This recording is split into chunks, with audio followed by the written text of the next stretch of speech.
In 1974, East London's famous Bagel Bake opened its doors. Their iconic salt beef bagel is a London legend. But today, we are going to ask the impossible. Can we remake this classic sandwich from scratch and maybe make it even better?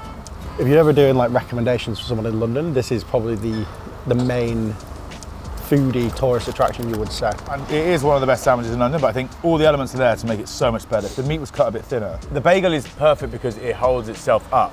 Yeah. It's the dense crumb. But it could almost have a bit more flavour. I do like the fact that you don't skimp on the mustard. Let's get back to Fallow and try and make our own. Now, traditionally for salt beef, the cut of beef we're going to use is brisket. Now, brisket is a fantastic cut. It comes from the forequarter of the beef, from the lower chest sort of area. I'm just going to take our beef and cut it in two. It's a lot of fat and a lot of connective tissue in brisket. Now, this is vital for the role of salt beef because if you try to cut this into a steak and eat it, it would be way too tough. But through the process of, firstly, the brining is going to help to tenderize, going to remove all the water from the beef, replace it with the brine, salty solution. And that's going to help to tenderize and help the meat retain the juice while it's cooking. All this fat and all this connective tissue is going to break down and almost melt in your mouth once it's been fully cooked and brined. So this step is the brining process for the salt beef. So we're going to start off taking our water. We're going to place half of it into a pan and we're going to place the other half into our container. So we've got light brown sugar and we've got salt. We want to use sugar and salt because we want to balance the flavour slightly. And the sugar in the brine is going to help to caramelise the meat later on. Coriander seeds, mustard seeds, black peppercorns, star anise, which I'm just going to break up slightly with my hand just to get maximum flavour out of them. Nitrate salt or pink salt. What that's going to do is it's going to penetrate into the meat and it's going to help us to keep a nice natural pinkness to our beef once we cut into it. It's going to have that on a medium heat.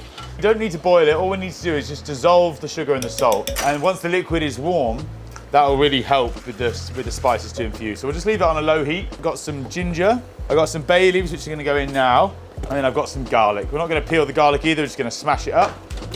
We're just going to roughly chop our ginger. So that's our brine. The salt in the beef is obviously helping to kill any unwanted bacteria and helping preserve the shelf life, hence why this process came about. So we're going to place this into our brine. Now we're going to leave this in the fridge covered for 7 days. Fast forward 7 days. We're not going to rinse off all these like spices on the outside. We're just going to add bits of flavour while we're cooking it. So I'm just going to brush off the excess, but we're going to leave most of them on there. You can already sort of see the changes that are starting to happen on the beef. It almost looks like slightly ham-like in texture. The fat is a little bit more pronounced. This is a home blend mix of barbecue rubs. It's paprika, coriander seeds, a little bit of cumin, sugar, salt, a few other little spices, but we're just gonna put that on for a little bit of flavor. So we're gonna mix a tiny bit of this black treacle. Next step is to cook our beef. Almost like a molasses, sort of like rich stickiness to it. So the next stage of this cooking process is to break down the collagen in the salt beef. Slow cooking at low temperatures really is the process that transforms the collagen in the brisket into gelatin. This process is super key to of turning the beef from just brisket into salt beef. Without that process, you end up with a really tough, just dry meat. So it's very important that we're turning the collagen into the gelatin. You've probably had it or seen like very dry brisket, which is hot, and they cover it in sauce, but actually the meat itself can be quite dry and not very nice. The breakdown of this collagen into gelatin is the real science element of actually making salt beef and making it well. So our beef is now ready to go into our oven. So we put our beef in here, 120 degrees. We have a steam function on our professional ovens. So we've got 100% steam, 120 degrees. It's going to take 8 hours. If you were doing this at home, you could put your oven set to 120 on a wire rack. Underneath, you put a tray of water that would just lightly steam throughout the whole cooking process. You just need to top it up throughout the 8 hours. So we are going to make our version of the bagel from Bagel Bake. So firstly, we've got some room temp water, so 32 degrees here. And we're going to add our yeast into this water, so this is fresh yeast. Now, bagels were introduced to London in the 19th century by Eastern European Jewish immigrants and workers. They were traditionally baked in sort of like wood-fired ovens and sold on the streets as sort of like a very accessible, portable food that could be eaten by, by all the workers. So into our bowl, we've got some malt powder, which most of the recipes we've seen has in it. This is primarily just for flavour. I've got some salt, and we've got some strong white bread flour. So this is a very strong, hearty dough. So it needs a really good kneading. Luckily enough, we now have machines that can do this for us, but in the old days, they would have had to do this all by hand. So we're gonna knead this for about 10 to 12 minutes. So after your dough is kneaded, we're going to remove it, bring it together by hand, and then place it into our bowl to prove. So turn your dough out onto your table, give it a little, bring it together slightly. You're just pulling it away from you with the heel of your palm, and then folding it round like so. Pull, push, like so, into a nice dough ball. Cover it with a damp cloth, and then we're going to set this in a warm place until it's doubled in size. So this should hopefully take around 45 to 60 minutes. It's now doubled in size, been proving for 60 minutes. Now it's time to shape these bad boys. So we're going to shape this into 120-gram balls. Bagel's ring shape is more than just for its look. It also serves a purpose as well. Basically, what it does is increases the surface area of the bagel. It's going to make the bagel dry quicker, help the development of the crust of the bagel. It's also going to allow the bagel to bake a little bit more evenly while it's cooking, because the inside, the airflow around the bagel is going to be increased, and there's less opportunity for the middle to be sort of raw and underbaked, and the crust developing too quickly. The dough is lovely and bouncy. We're then just with our thumb going to place a hole directly into the center of the bagel, and then just shape the bagel like so. I don't know if this is traditional, but it's quite fun. We're going to slice the beef warm, and it's going to go directly onto the bagel. And if you were using a more traditional sort of like a simpler white loaf, that loaf would just completely disintegrate with the hot beef. So we're going to cover our bagels with a tray. Just make sure the tray has enough for gaps, so as the bagels prove, it's not going to hit the roof. And we're going to place this into the fridge to cold prove. And this secondary proving process is going to help develop the flavour. And then we'll bake them tomorrow.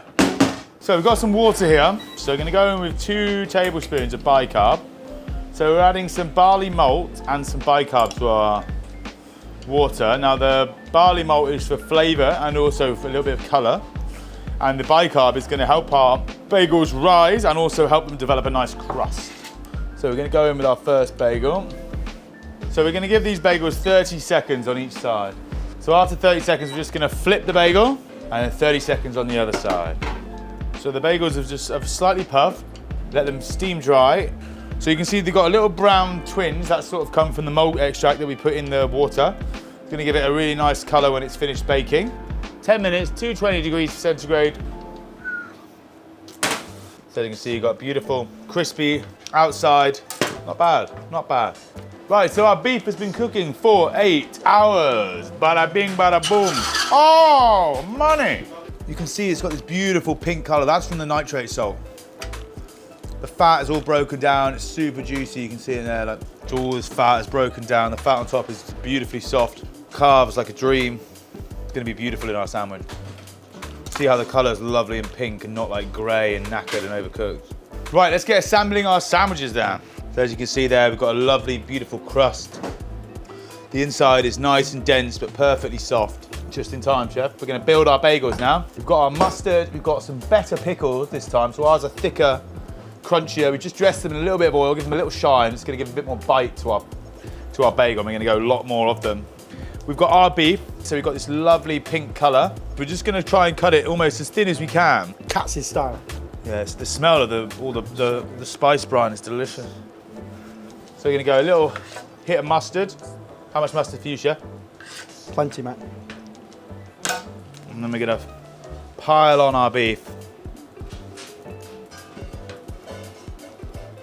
We've got all this lovely cooking liquid. Just gonna dress the top of the beef with that. And as we discussed earlier, the bagel because it's got that dense structure, can really stand up to plenty of juice. Finally, we're going to load up all our pickles. Our version of London's best sandwich. Oh, look how juicy it is. I like it's neat. It's juicy and it's full, but it's edible. The meat is 10 times better. It's softer, it's thinner, so it doesn't all just fall out whilst you're eating it. Pickle's sweeter and got more substance and texture. I think it's a chefy bagel. Yeah. If I was going to do it again, I would actually probably toast the bagel.